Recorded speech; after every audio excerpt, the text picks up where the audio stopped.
Welcome to Kenton's videos. Enjoy the video. In this video, I will show how to make cream to ghee. First, gather your ingredients and equipment. You will need about 2 to 3 cups of high-quality heavy cream, preferably organic, for a good yield. Make sure your cream is chilled to around 50 to 60 degrees Fahrenheit. This temperature is crucial for efficient churning.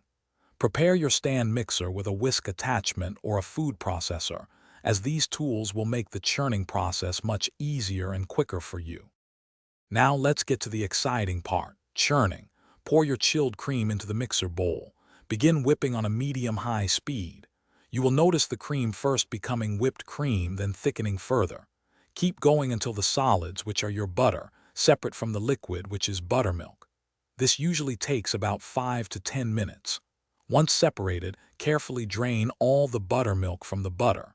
You can save the buttermilk for baking or other recipes. With your fresh butter ready, it is time to clarify it into ghee. Place the butter in a heavy-bottomed pot and melt it over a low to medium heat. As it melts, it will begin to simmer gently. You will see foam forming on top, and the water content will slowly evaporate.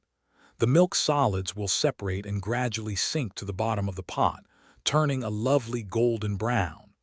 This simmering process can take 20 to 30 minutes, so be patient. Once the milk solids are golden brown and the ghee is clear, it is ready for straining. Carefully remove the pot from the heat.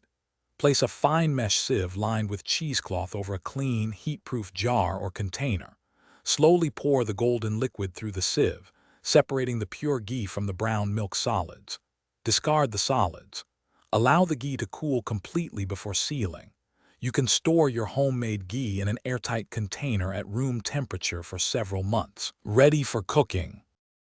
Thanks for watching. Consider subscribing if we helped you.